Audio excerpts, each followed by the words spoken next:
क्या आपको भी लगता है कि असली मर्द वही होता है जो बिस्तर पर 30 मिनट या उससे भी ज्यादा देर तक टिक सके? क्या आपने भी फिल्मों या इंटरनेट पर ऐसे सीन देखे हैं जहां सब कुछ इतना लंबा और परफेक्ट दिखाया जाता है कि आपको लगने लगता है कि शायद आप सामान्य नहीं हैं? अगर आपके मन में भी कभी ये सवाल आया है कि आखिर सेक्स की सही टाइमिंग क्या होनी चाहिए, तो आज का ये वीडियो आपके लिए बहुत ज़रूरी है। क्योंकि सच ये है कि आज लाखों पुरुष सिर्फ एक गलत धारणा की वजह से खुद को कमज़ोर समझने लगते हैं। उन्हें लगता है कि अगर वे आधा घंटा नहीं टिक पाए तो शायद उनके अंदर कोई कमी है। लेकिन क्या वाकई मेडिकल साइंस भी यही कहती है? क्या सच में 30 मिनट तक चलने वाला सेक्स ही आदर्श माना जाता है? आज इस वीडियो में हम इसी सवाल का सच जानेंगे। हम समझेंगे कि फिल्मों और इंटरनेट पर जो दिखाया जाता है वो कितना सच है और असल जिंदगी में शरीर किस तरह काम करता है। और वीडियो के अंत में मैं आपको वो असली समय बताऊंगा जिसे दुनिया भर के डॉक्टर और सेक्स थेरेपिस्ट सामान्य और स्वस्थ मानते हैं। लेकिन उससे पहले हमें एक बहुत जरूरी बात समझनी होगी। नमस्ते, मैं हूं डॉक्टर प्रिया और आज हम मेडिकल जानकारी के इस प्लेटफॉर्म पर एक ऐसे विषय पर खुलकर बात करेंगे जिसके बारे में लोग अक्सर सोचते तो हैं लेकिन पूछने से हिचकिचाते हैं, क्योंकि सही जानकारी ही गलतफहमियों को खत्म करती है। अक्सर मेरे क्लिनिक में पुरुष आते हैं और एक ही सवाल पूछते हैं। वे कहते हैं कि मैडम, मैं 5 या 7 मिनट के अंदर ही खत्म हो जाता हूँ। क्या ये सामान्य है? क्या मैं अपनी पार्टनर को संतुष्ट नहीं कर पाऊंगा? सबसे पहले तो ये समझ लीजिए कि सेक्स सिर्फ समय का खेल नहीं है। ये शरीर, दिमाग और भावनाओं का एक जटिल संयोजन है। अगर आप इसे केवल घड़ी की सुई से मापने की कोशिश करेंगे तो आप हमेशा भ्रम में रहेंगे। आज के समय में सबसे बड़ी समस्या ये है कि बहुत से लोग अपनी अपेक्षाएं इंटरनेट या फिल्मों से तय करने लगते हैं। वहां जो दिखाया जाता है वो मनोरंजन के लिए बनाया जाता है, वास्तविकता के लिए नहीं। जिस तरह फिल्मों में हीरो एक ही दिन में 10 लोगों से लड़कर जीत जाता है, उसी तरह वहां दिखाए जाने वाले अंतरंग दृश्य भी अक्सर वास्तविक जीवन से बहुत अलग होते हैं। असल जिंदगी में शरीर की अपनी सीमाएं होती हैं। हर व्यक्ति का शरीर अलग होता है, उसकी ऊर्जा अलग होती है और उसकी प्रतिक्रिया भी अलग होती है। इसलिए किसी भी एक समय को हर किसी पर लागू करना सही नहीं है। अब सवाल आता है कि मेडिकल रिसर्च इस बारे में क्या कहती है। दुनिया भर में हजारों जोड़ों पर की गई कई स्टडीज में एक खास चीज को मापा गया जिसे इंटरकोर्स टाइम या मेडिकल भाषा में IELT कहा जाता है। इसका मतलब होता है वो समय जब से पेनिट्रेशन शुरू होता है और जब तक स्खलन होता है। इन रिसर्चों का परिणाम कई लोगों को चौंका सकता है, क्योंकि औसतन ये समय 3 से 7 मिनट के बीच पाया गया है। जी हाँ, आपने सही सुना, 3 से 7 मिनट का समय मेडिकल दृष्टि से सामान्य माना जाता है। अगर ये समय 7 से 13 मिनट के बीच हो तो इसे बहुत अच्छा माना जाता है। लेकिन जब समय 15 से 30 मिनट या उससे भी ज्यादा हो जाता है तो कई बार ये थकान, असुविधा या अन्य समस्याओं का कारण भी बन सकता है।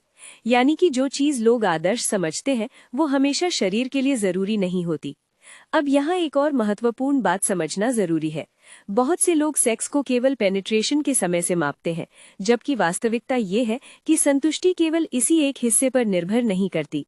महिलाओं का शरीर पुरुषों से काफी अलग तरीके से प्रतिक्रिया करता है। पुरुषों में उत्तेजना अपेक्षाकृत जल्दी आ जाती है, लेकिन महिलाओं में ये प्रक्रिया धीरे धीरे विकसित होती है। इसलिए अगर शुरुआत में सही माहौल, भावनात्मक जुड़ाव और पर्याप्त समय नहीं दिया गया तो केवल लंबा समय भी संतुष्टि की गारंटी नहीं दे सकता। इसीलिए विशेषज्ञ अक्सर कहते हैं कि असली अंतरंगता का बड़ा हिस्सा फोरप्ले में छिपा होता है।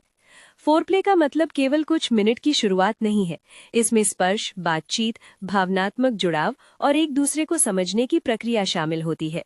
जब शरीर और मन दोनों तैयार होते हैं तब अनुभव ज्यादा सहज और संतोषजनक बनता है। अगर कोई व्यक्ति केवल इस दबाव में रहता है कि उसे बहुत देर तक टिकना है तो उसका ध्यान अनुभव से हटकर प्रदर्शन पर चला जाता है। यही स्थिति आगे चलकर प्रदर्शन चिंता या परफॉर्मेंस एंजाइटी पैदा कर सकती है। परफॉर्मेंस एंजाइटी एक ऐसी मानसिक स्थिति है जिसमें व्यक्ति लगातार इस डर में रहता है कि कहीं वो अपने पार्टनर को निराश न कर दे। इस डर की वजह से शरीर में तनाव बढ़ जाता है और कई बार परिणाम इसके उलट हो जाता है। यानी जितना ज्यादा दबाव होगा उतना ही शरीर जल्दी प्रतिक्रिया दे सकता है। इसलिए सबसे जरूरी बात यह है कि सेक्स को किसी परीक्षा की तरह नहीं बल्कि एक साझा अनुभव की तरह देखा जाए। इसमें तुलना, दबाव या किसी निश्चित समय को हासिल करने की दौड़ नहीं होनी चाहिए। अब सवाल आता है कि अगर किसी को लगता है कि उसकी टाइमिंग बहुत कम है तो वो क्या कर सकता है। सबसे पहले ये समझना जरूरी है कि शरीर को नियंत्रित करने की कुछ तकनीकें होती हैं जिन्हें अभ्यास से सीखा जा सकता है। उदाहरण के लिए कीगल एक्सरसाइज पेल्विक फ्लोर की मांसपेशियों को मजबूत बनाने में मदद करती है। इससे शरीर पर नियंत्रण बेहतर हो सकता है। इसी तरह स्टॉप स्टार्ट तकनीक भी कई लोगों के लिए मददगार साबित होती है। इसमें व्यक्ति तब थोड़ी देर रुक जाता है जब उसे लगता है कि वो चरम के करीब है और फिर कुछ देर बाद दोबारा शुरू करता है। धीरे धीरे ये अभ्यास शरीर को बेहतर नियंत्रण सिखा सकता है। लेकिन इन सभी तकनीकों से भी ज्यादा महत्वपूर्ण चीज है संवाद। अगर पार्टनर के साथ खुलकर बात की जाए, उनकी पसंद और आराम को समझा जाए, तो अनुभव अपने आप बेहतर होने लगता है। बहुत से मामलों में लोग ये मान लेते हैं कि उनके पार्टनर की अपेक्षाएं बहुत ज्यादा है, जबकि वास्तव में ऐसा नहीं होता। कई बार केवल गलत धारणाएं ही मन में दबाव पैदा करती हैं। याद रखिए, संतुष्टि केवल समय से नहीं, बल्कि समझ, संवेदनशीलता और आपसी जुड़ाव से आती है। अब वापस आते हैं हमारे मूल सवाल पर। क्या 30 मिनट तक चलने वाला सेक्स संभव है? हाँ, कुछ परिस्थितियों में ये संभव हो सकता है, लेकिन ये हर व्यक्ति के लिए सामान्य या जरूरी नहीं है। कई बार ये केवल शरीर की अलग प्रतिक्रिया हो सकती है और कई बार इसमें कृत्रिम तरीकों या दवाओं का भी योगदान होता है। इसलिए इसे किसी आदर्श मानक की तरह देखने की जरूरत नहीं है। असल में स्वस्थ और संतोषजनक अनुभव वो है जिसमें दोनों लोग सहज हों, आरामदायक महसूस करें और किसी प्रकार का दबाव न महसूस करें।